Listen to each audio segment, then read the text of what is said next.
Good morning बंधुरा आशा करी तुम्हारा सबाई भालो आछो। चले एसेछि आज आरेकटा नतून ब्लग निये।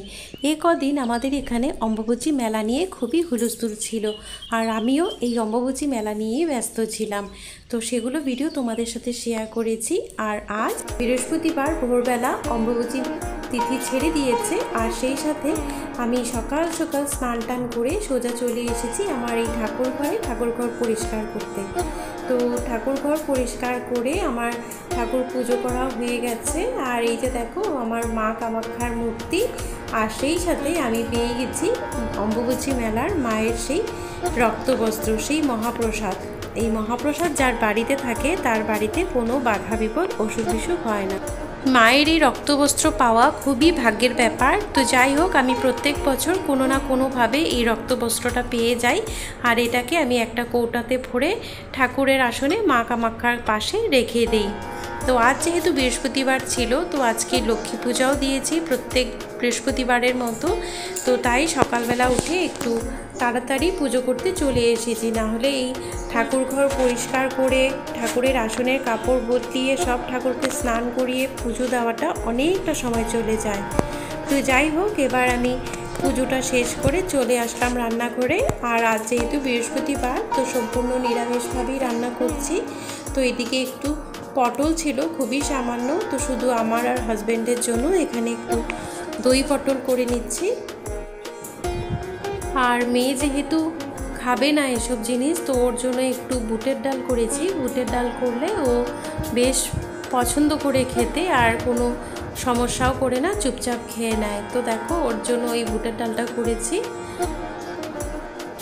আর বৃহস্পতিবার দিন যেহেতু হাজব্যান্ড সকালবেলা কিছু খায় না, ফাস্টিংয়ে থাকে, তো আমার তাড়াটাও তেমন থাকে না। তো সকালবেলার দিকে আমি বেশ একটু সময় নিয়ে আস্তে ধীরে রান্নাটা করি।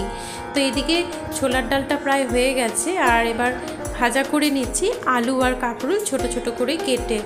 এই আলু কাঁকরোল ভাজাটা আবার আমার হাজব্যান্ডের খুব পছন্দের। তো সবারই পছন্দের খেয়াল রেখে আমি এক একটা আইটেম রান্না করছি। আর আমার মেয়ে আলু বলো কাঁকরোল বলো পটল বলো কোনো কিছুই খেতে চায় না। আলু ভাজাটা খেতে চায় না, কিন্তু এভাবে আবার চিপসের মতো ভেজে দিলে অনেক সময় খায়। তো ওর জন্য কয়েকটা আলু এভাবে ভেজে নিচ্ছি যাতে কিছুটা ভাত ওকে আমি খাওয়াতে পারি।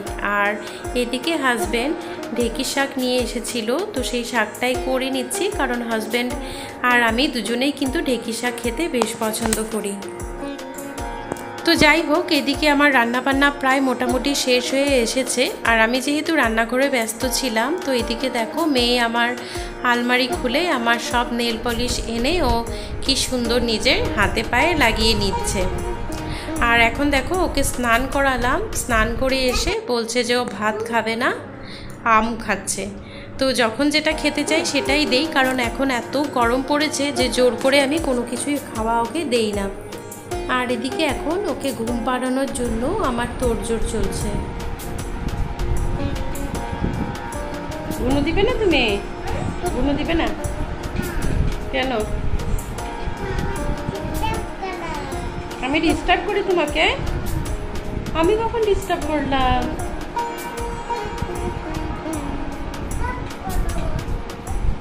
আসো মাম্মা কাছে আসো, আমও দিবে। আসো গুনো দিবে, আসো মাম্মার কাছে আসো মা। আর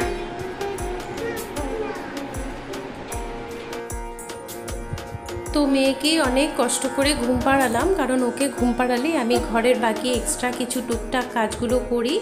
আর আজ যেহেতু বৃহস্পতিবার আর মেয়েও ঘুমিয়ে আছে তো ভাবছি একটু আলতা পরে নিই। আমি প্রায় সময় পায়ে আলতা পরি, তো আর বৃহস্পতিবার দিন যদি সময় পাই তো বৃহস্পতিবারেও আলতা পরি। আজকাল সাধারণত মেয়েরা এসব আলতা টালতা পরে না, বা যারা পরে তাদেরকেও কিন্তু ব্যাকডেটেড আউটডেটেড এসব বলে, কিন্তু আমার কিন্তু শাখা সিঁদুর বলো আলতা বলো এগুলো পরতে বেশ ভালো লাগে, কারণ বিয়ের পর এই শাখা সিঁদুর আলতা এগুলোই মেয়েদের সৌন্দর্যতা বৃদ্ধি করে, আমার তো তাই মনে হয়। কিন্তু আজকাল আস্তে আস্তে এসব পরা অনেকেই বাদ দিয়ে দিয়েছে। সে যাই হোক সবার নিজের নিজের রুচি, কিন্তু আমার কিন্তু বেশ ভালো লাগে। তো ভাবলাম আজকে তোমাদের সাথে একটু শেয়ার করি। তো দেখো মেয়ে ঘুমিয়ে আছে বলেই আমি আলতাটা পরছি, কারণ ও জায়গা থাকলে ওকেও এভাবে আলতা পরিয়ে দিতে হয়, আর আমি যখন নিজে পরি মেয়েকেও পরিয়ে দিই। আর আজ যেহেতু ওয়েদারটা একটু ঠান্ডা ঠান্ডা আছে, মেঘলা মেঘলা, তো ভাবছি যেহেতু হাতে সময় আছে একটু তিলের লাড়ু বানাই। অনেক দিন হয়েছিল এই তিলগুলো এনেছে, আর আমি আজ বানাবো কাল বানাবো এইসব ভেবে ভেবে আর বানানো হচ্ছিল না। আর ভাবছিলাম যদি তিলগুলো খারাপ হয়ে পোকা লেগে যায় আর এটা ফেলে দিতে হয়, আমাকে তো হাজবেন্ড সেই বকা দেবে। তো যাই হোক, দেখো আজকে মেয়েও ঘুমিয়ে আছে, একটু সময়ও পেয়েছি, ওয়েদারটাও ভালো আছে। নাহলে রান্না করে না দুপুরবেলার দিকে এই রান্নাঘরটাতে আসা যায় না, প্রচণ্ড রোদ ঢোকে। তো আমি তিলের নাড়ুটা এখন বানিয়ে নিচ্ছি। তো দেখো তিলের লাড়ুগুলো বানানো হয়ে গেছে, আর দেখতে কেমন হয়েছে তোমরা অবশ্যই আমাকে কমেন্ট করে জানাবে। আর তিল খাওয়া তো চোখের জন্য খুব ভালো, তো ভাবলাম যে সময় পেয়েছি জন্য করে নিই, মেয়েকেও একটু খাওয়াতে পারবো। আর এই যে দেখো এখন কিন্তু আকাশটা একদম কালো করে আসছে, আর বলতে বলতেই কিন্তু বৃষ্টি চলে এসেছে। আর ছোটোবেলা থেকে শুনে এসেছি যখন অম্বুবাচী ছাড়ে তখন নাকি খুব বৃষ্টি হয়, আর অম্বুবাচী তিথি চলাকালীনও বৃষ্টি হয়। তার কারণ হচ্ছে মা কামাখ্যাই হচ্ছে জগৎজননী। অম্বুবাচীর এই 3 দিন মায়ের যখন মাসিক ধর্ম শুরু হয়, সেই সাথে আমাদের ধরিত্রী আমাদের বসুমাতারও মাসিক ধর্ম শুরু হয়। তাই এই সময় গাছপালা কাটা, মাটি খোদাই করা এসব মানা। আর অম্বুবাচী তিথি যখন ছেড়ে যায় তখন প্রকৃতি নিজেই বৃষ্টি দিয়ে মাকে শুদ্ধ করে দিয়ে যায় এবং আমাদের প্রকৃতি শস্য শ্যামলার রূপ ধারণ করে। তো যাই হোক, এখন সোজা চলে এসেছি রাত্রেবেলা।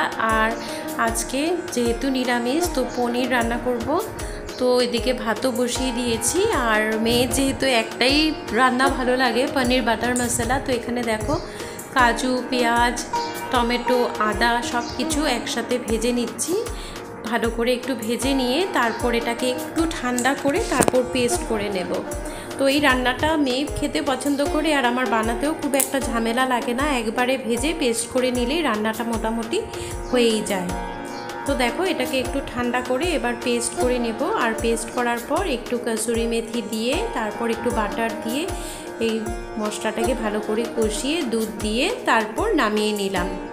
আর আমাদের জন্য, আমার আর হাজব্যান্ডের জন্য কাঁকরোলের পুর তৈরি করে নিয়েছি, যখন খাবো তো গরম গরম ভেজে নেব।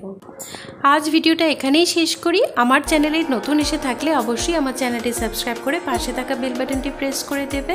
আর আমার ভিডিওটি ভালো লাগলে অবশ্যই লাইক, কমেন্ট, শেয়ার করবে। তোমরা সবাই ভালো থেকো, টাটা।